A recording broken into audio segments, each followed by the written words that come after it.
Sri Satchidananda Sadguru Sainath Maharaj Ki Jai. Chapter 10.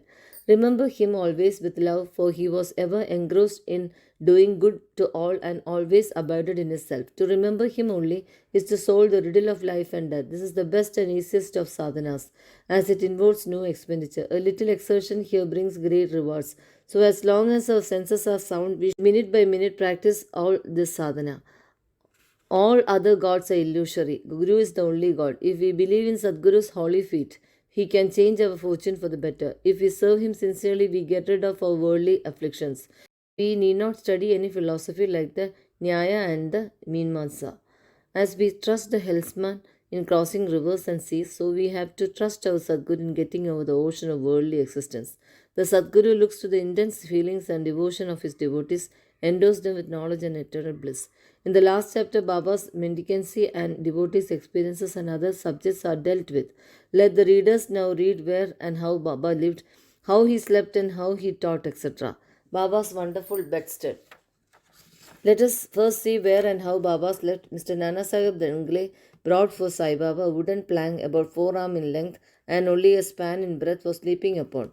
Instead of keeping the plank on the floor and then sleeping on it, Baba tied it like a swing to the rafters of the masjid with old shreds or rags and commenced to sleep upon it. The rags were so thin and worn out that it was a wonder how they could bear or support the weight of the plank itself, let alone the weight of Baba. But somehow or other, it was Baba's sheer leela that the worn out rags did sustain the plank, along with the weights of Baba on it. On the 4 corners of this plank, Baba lighted panates, earthen lamps, one at each corner, and kept them burning the whole night. It was a sight for the gods to see Baba sitting up or sleeping on this plank. It was a wonder to all how Baba got up and down the plank. Out of curiosity, many observers keep watching the process of mounting and dismounting, but none succeeded. As crowds began to search so as to detect this wonderful feat, Baba one day broke the plank into pieces and threw it away. Baba had all the 8 Mahasiddhis at his command. He neither practiced nor craved for them. They came to him naturally as a result of his spiritual perfection. Manifestation of Brahma. Though Sai Baba looked like a man 3 cubits and a half in a length, still he dwelt in the hearts of all. Inwardly he was unattached and indifferent, but outwardly he longed for mass welfare. Though inwardly as abode of peace, he looked outwardly restless. Inwardly he had the state of Brahma, outwardly he seemed engrossed in the world. Sometimes he looked at all with affection, and at times he threw stones at them. Sometimes he scolded them, while at times he embraced them and was calm, composed, tolerant, and well balanced. He always abided and was engrossed in the self and was well disposed towards his bhaktas. He always abided and was engrossed in the self and was well disposed towards his bhaktas. He always sat on one asana and never travelled. His satka was a small stick which he always carried in his hand. He was calm and thought free. He never cared for wealth and fame and lived for on alms. Such a life he led. He always uttered Allah Malik. God is the real owner. Entire and unbroken was his love for the bhaktas. He was the mind or storehouse for self-knowledge and full of divine bliss. Such was the divine form of Sai Baba, boundless, endless, and undifferentiated. One principle which envelops the whole universe, incarnated in Sai Baba. The really meritorious or fortunate people got this treasure grove in their hands, while those people who, not knowing the real worth of Sai Baba, took him to be a mere human being when indeed unfortunate. His stay in Shirdi and probable birth date. None knew or knows the parents and the exact date of birth of Sai Baba, but it can be approximately determined by his stay in Shirdi. Baba first came to Shirdi when he was a young lad of 16 and stayed there for 3 years. Then all of a sudden he disappeared for some time. After some time he reappeared in the Nizam state near Aurangabad and again came to Shirdi with the marriage party of Chand Patel. When he was about 20 years old, thence he stayed in Shirdi for an unbroken period of 60 years, after which Baba took his Mahasamadhi in the year 1980. From this, we can say that the year of Baba's birth is approximately 1838 AD. Baba's mission and advice. Saint Ramdas flourished in the 17th century and fulfilled to a great extent his mission of protecting cows and Brahmins against the Yavanas, Mohammedans, but within 2 centuries after him, the split between the two communities, Hindus and Mohammedans, widened up, and Sai Baba came to bridge that gulf. His constant and advice to all was to this effect. Ram and Rahim were one and the same. There were not the slightest difference between them. then why should their devotees fall out and quarrel among themselves? You ignorant folks join hands and bring both the communities together, act sanely, and thus you will gain your object of national unity. It is not good to dispute and argue, so don't argue, don't emulate others. Always consider your interest and welfare. The Lord will protect you. Yoga, sacrifice, penance, and knowledge are the means to attain God. If you do not succeed in this by any means, in vain is your birth. If anyone does not any evil unto you, do not retaliate. If you can do anything, do some good unto others.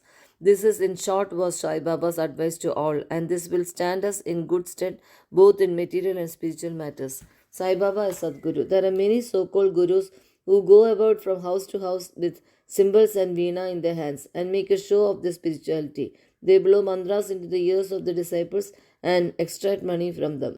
Profess to teach piety and religion to their principals, but are themselves impious and irreligious. Sai Baba never thought of making the least show of his worth.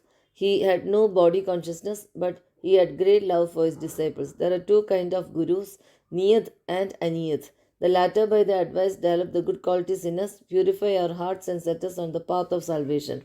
But contact with the former dispels our sense of dualities and establishes us in unity by making us realize, though art that there are various gurus imparting to us various kinds of worldly knowledge, but he who fixes us in nature and carries us beyond the ocean of worldly existence is the Sadguru.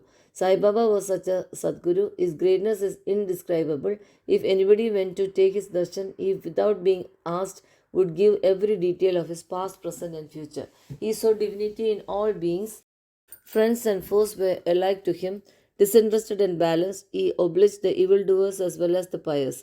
He was the same in prosperity and adversity. No doubt ever touched him, though he acted through the body. He was not in the least attached to his body or house. Though he looked embodied, he was really unembodied, that is, free from gross existence. Blessed are the people of Shirdi who worship Sai as their God. While eating, drinking, working in their backyards and fields, and doing various household jobs, they always remembered Sai and sang his glory. They knew no other God except Sai. Want to speak of the sweetness of the love of the woman of Shirdi. They were quite ignorant, but their pure love inspired them to compose poems or songs in their simple rustic language. Letters of learning they had none, still one can discern real poetry in their simple songs. It's not intelligence but love that inspires real poetry. As such, real poetry is the manifestation of true love, and this can be seen and appreciated by intelligent listeners. Collection of these folk songs is desirable, and by Baba's wish, some fortunate devotees may undertake the task of compiling and publishing these folk songs either in the Sai Leela magazine or separately in a book. Baba's humility. Lord or Bhagavan is said to have six qualities, namely fame, wealth, non-attachment, knowledge, grandeur, and liberality. Baba had all these in him. He incarnated in flesh for the sake of bhaktas. Wonderful was his grace and kindness, for he drew the devotees to him, or how else could one have known him? For the sake of his bhaktas, Baba spoke such words as the goddess of speech could not utter. Here is a specimen. Baba spoke very humbly as follows: Slave of slaves, I am your debtor. I am satisfied at your darshan. It is a great favor that I saw your feet. I am an insect in your excreta. I consider myself blessed thereby. What humility is this? Though outwardly Baba seemed to enjoy sense objects, he had not the least flavor in them, nor even the consciousness of enjoying them. Though he ate, he had no taste, and though he saw, he never felt any interest in what he saw. Regarding passion, he was a perfect celibate as Hanuman. He was not attached to anything. He was pure consciousness, the resting place of desire, anger, envy, and other feelings. In short, he was disinterested, free, and perfect. A striking instance may be cited in the illustration of this statement. Nanavali. There was in Shirdi a very quiet and pure fellow by name Nanavali. He looked to Baba's work and affairs. He once approached Baba, who was seated on his gadi, and asked him to get up as he wanted to occupy the same.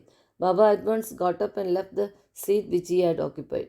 After sitting there a while, Nanavali got up and asked Baba to resume his seat. Then Baba sat down and Nanavali felt at his feet. Baba did not show the slightest displeasure in being dictated or ousted. This Nanavali loved Baba so much that he breathed his last on the 13th day of Baba's Mahasamadhi, the easiest path, hearing the stories of the saints and being in their company. Though Sai Baba acted outwardly like an ordinary man, his actions showed extraordinary wisdom and skill. Whatever he did was done for the good of his devotees. He never prescribed any asana, regulation of breathing or any rites to his bhaktas, nor did he blow any mantra into their ears. He told them to leave off all cleverness and always remember Sai Sai. If you did that, he said, all your shackles would be removed and you would be free. Sitting through 5 fire sacrifices, standings, eightfold yoga are possible for the Brahmins only.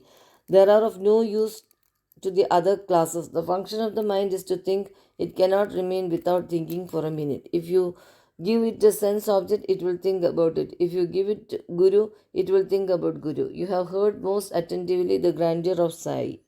This is the natural remembrance of Sai. Hearing the stories of the saints is not so difficult as the other sadhanas mentioned above. They remove all fear of the sansar and take you on the spiritual path. So listen to these stories, meditate on them and assimilate them. You may attend to your worldly duties, but give your mind to Sai and his stories, and then he is sure to bless you. This is the easiest path, but why not you take all to it? The reason is that without God's grace, we did not get the desire to listen to the stories of saints. With God's grace, everything is smooth and easy. Hearing the stories of the saints is, in a way, keeping their company. The importance of the company of the saints is very great. It removes our body consciousness and egoism, destroys completely the chain of our birth and death, cuts asunder all the knots of the mind, and takes us to God, who is pure consciousness. It certainly increases our non attachment to sense objects and makes us quite indifferent to pleasures and pains and leads us towards the spiritual path. If you have no other sadhana such as uttering God's name, worship or devotion, etc., but you take refuge in them wholeheartedly, they will carry you off safely across the ocean of worldly existence. It is for this reason that the saints manifest themselves in this world. Even sacred rivers such as the Ganges, Godavari, Krishna, and Kaveri, etc., which wash away all the sins of the world, desire that the saints should come to them for a bath and purify them. Such is the grandeur of the saint. It is on account of the store of merit in path's birth that we have attained the feet of Sai Baba. We conclude this chapter with meditation on Sai's form. He, the graceful and handsome Sai, standing on the edge of the masjid and distributing udi to each and every bhakta with a view to his welfare. He who thinks of the world of as an illusion and who is ever engrossed in supreme bliss, before him we humbly prostrate ourselves. Both to Sri Sai. Peace be to all. Sri Satchidananda Sadguru Sainath Maharaj Ki Jai.